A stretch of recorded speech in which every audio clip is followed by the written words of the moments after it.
शीर्षक है ख्वाब तुम्हारी आंखों में। ऐसा सो की तपिश लिए मैं ढूंढूं सांसों सांसों में, बैठे बैठे देख रहा हूं ख्वाब तुम्हारी आंखों में।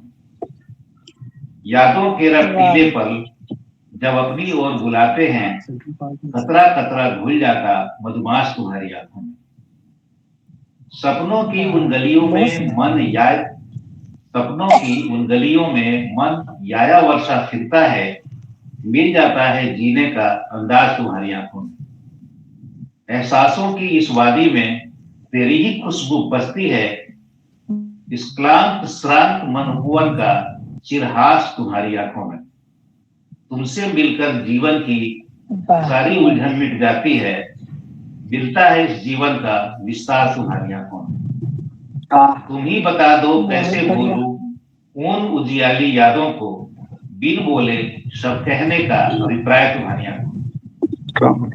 क्या बहुत सुंदर सर, बहुत बढ़िया, बहुत बढ़िया। आंखों में आपने काफी गहराई से झांका है। अच्छा, एक और है, मैं थोड़ा सा एक और सुना देता हूं। मैं मुझे अच्छी लगती है मेरी कविता, कुछ दो तीन कविताएं अच्छी मुझे लगी खुद। सर पढ़ा जाए सर। उठे जब भी कलम, कलम जो है रचनाकार जब लिखे तो क्या लिखे, उठे जब भी कलम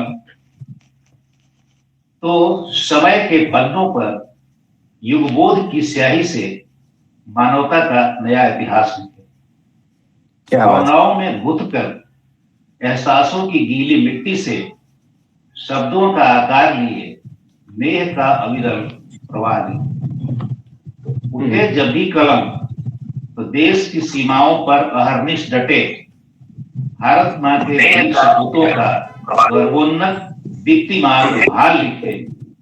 सर से पांव तक मिट्टी में सने पूरी तरह कर्ज में डूबे किसानों की पीड़ा और उनका प्रबल प्रतिरोध लिखे।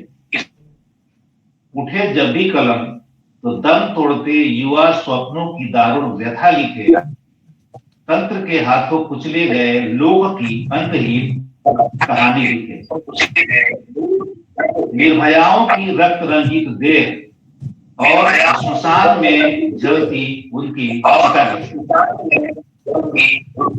उठे जब भी कलम तो युवाओं की जुम्बिश, मौजों की मचलती रवानी और औलाद बनते कंधों की नई उन्मत्त कहानी लिखे तो अर्थ के शब्द और शब्दों में छुपे हरफों के सही मायने लिखे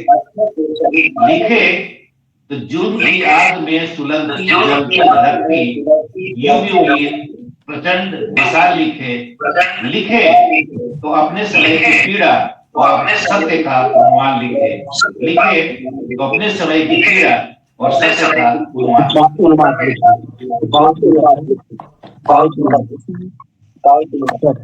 एक आध और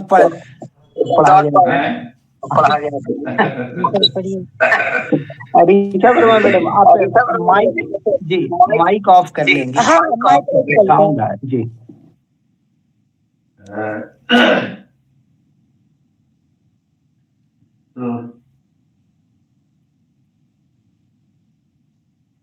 जी तो ये कुछ कविताएं हैं जो मुझे बड़ी पसंद आती हैं जी। तो मैंने एक और है जो राजभाषा पत्रिका में भी छपी थी बिहार सरकार से, सम्मानित भी हुई थी। तो ये है तो देश होता है ना। देश क्या है, देश की परिभाषा क्या है मेरी समझ से? क्या बात? जब दुरवी संधि में बुरी तरह गिरा अभिनंदन अपने प्रबल रण कौशल से दुश्मनों का चक्रव्यूह बेध कर अपनी मातृभूमि को चुनता है तो देश होता है। तो देश होता है। क्या बात, क्या कहें। जब जीत की खुशी में आसमान में तिरंगा लहराता है, राष्ट्र धुन बजती है और किसी सिराज की आंखों से गर्व और खुशी के आंसू बरसते हैं तो देश होता है। मुसलमानों को देशभक्त नहीं माना जाता है और सिराज खिलाड़ी के साथ एक बार हो चुका है, क्रिकेट खिलाड़ी है, तो वो मैंने लिया है। जब हड्डियों तक को गला देने वाली ठंड में कांधे पर बंदूक टांगे सरहदों पर डटा सैनिक बर्फीली हवाओं को भी झेल जाता है तो देश होता है। वो देश होता है। क्या बात।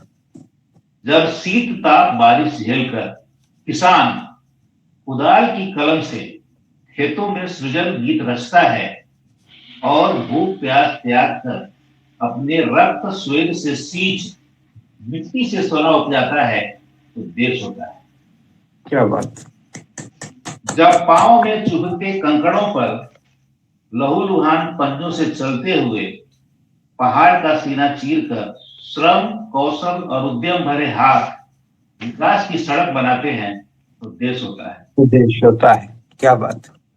जब इंसानियत लगी हो दांव पर तब कोई अब्दुल दोस्ती का फर्ज अदा करने पिता बलराम बनकर बेटी कुसुम की डोली विदा करता है तो देश होता है। जब सपनों के पंख लगाए आसमान फतह करती कोई नीरजा मुश्किल हालातों में भी सैकड़ों जानों की हिफाजत को अपनी जान पर भी खेल जाती है तो देश होता है। बहुत सुंदर सर। जब प्रचंड जय घोष के साथ गांव की गलियों से गुजरती है तिरंगे में लिपटी की शहीद की अर्थी और पोते को फौज में भेजने की फख्र से कसम खाते हैं पिता तो देश होता है। ये तो देश होता है। क्या बात। जब आसमान में शान से लहराता है तिरंगा और कोटि कोटि कंठों से उच्चरित जनगण मन के समवेत स्वर से कदम जहां के तहां जाते हैं ठहर तब देश होता है। जब हवाएं सुनाए आजादी के तराने और जर्रे जर्रे में गूंजे मेरा रंग दे बसंती चोला तो वतन पर मर मिटने की चाहत में रगों में उठती है फूल की लहर तो देश होता है। तो देश होता है। क्या बात। तो यही है। बहुत उम्दा सर। एक आध और है तो पढ़ा जाए सर। अच्छा ऋचा वर्मा मैडम। हाँ इन्होंने म्यूट किया हुआ है। आवाज जा रही होगी मैडम। आपका म्यूट है। अच्छा मेरा मेरी आवाज पहुंच रही है मैडम तक? नहीं पहुंच रही है सर। वो म्यूट माइक म्यूट। हाँ शायद ये हम लोगों ने बताया था वो क्योंकि रास्ते में है उधर से आवाज आ रही थी तो इसलिए हम लोगों ने तो आवाज एक सुना दीजिए कुछ उसके बाद फिर जी मैं अपनी छोटी सी रचना सुना रहा हूँ जो युद्ध पर ही आधारित है।